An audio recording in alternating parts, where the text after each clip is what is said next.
നമ്മൾ പാലക്കാട്ടുകാർക്ക് ബിരിയാണി എന്ന് പറഞ്ഞതാ ഈ റാവുത്തർ ബിരിയാണിയാണ്. പിന്നെ പെരുന്നാളും കൂടി ആയാലോ ഒട്ടുമിക്ക എല്ലാ വീടുകളിലും കാണും ഈ റാവുത്തർ ബിരിയാണിന്റെ മണം. അപ്പൊ ഇത് ഉണ്ടാക്കാനായിട്ട് നല്ല നെയ്യിലിട്ട് സവാളയും പച്ചമുളകും ഹോൾ സ്പൈസസ് എല്ലാം വഴറ്റിയെടുക്കണം. നല്ല നെയ്യ് എന്നൊക്കെ പറയുമ്പോൾ മിൽക്കി മിസ്റ്റിന്റെ കൗകിയാണ് ഞാൻ എടുത്തിട്ടുള്ളത്. ഇനി ഇതിലേക്ക് ഇഞ്ചി വെളുത്തുള്ളി പച്ചമുളക് ചതച്ചതും പിന്നെ ഈ ബിരിയാണിക്ക് മെയിൻ ടേസ്റ്റ് കൊടുക്കുന്ന ചെറുള്ളി ചതച്ചതും ചേർത്ത് നല്ലോണം മിക്സ് ചെയ്യണം. കൂടെ തന്നെ തക്കാളിയും സ്പൈസ് പൗഡേഴ്സ് ആയിട്ട് മുളക് പൊടിയും ഗരം മസാലയും ചേർത്ത് പച്ചമണം മാറി വരുമ്പോൾ മല്ലിയിലയും പിന്നെ പുതിനയില ചതച്ചതും ചേർത്ത് കൊടുത്ത് ക്ലീൻ ചെയ്ത ചിക്കനും ഉപ്പും ചേർത്ത് നല്ലോണം റോസ്റ്റ് ചെയ്തെടുക്കണം. ഇനി ഇതിലേക്ക് അധികം പുളിയൊന്നും ഇല്ലാത്ത നല്ല കട്ട തൈര് ചേർത്ത് കൊടുക്കണം. മിൽക്കി മിസ്റ്റിന്റെ തന്നെ ഫാം ഫ്രഷ് കേർഡ് അവൈലബിൾ ആണ്. അതൊരു 2 സ്പൂൺ ഞാൻ ചേർത്ത് കൊടുക്കുന്നുണ്ട്.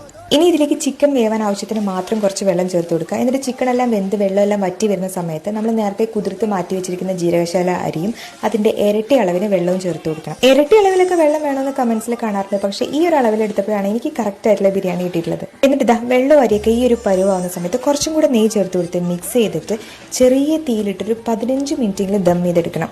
എന്നിട്ടൊരു 10 മിനിറ്റും കൂടെ വെയിറ്റ് ചെയ്യുക. എന്നിട്ട് ദം പൊട്ടിക്കുക. അപ്പൊ വരുന്നൊരു മണമുണ്ട് എന്റെ സാറേ. ഇത് ബിരിയാണി ഒന്നുമല്ല, ഇറച്ചിച്ചോറാണെന്നും പറഞ്ഞ് പലരും നമ്മുടെ ബിരിയാണിനെ കളിയാക്കാറുണ്ട്. അവരോടൊക്കെ എനിക്ക് ഒന്നേ പറയാനുള്ളൂ, ഇതാണ് നമ്മുടെ പാലക്കാടൻ ബിരിയാണി. ഇതില്ലാതെ നമുക്കൊരു പെരുന്നാളില്ല.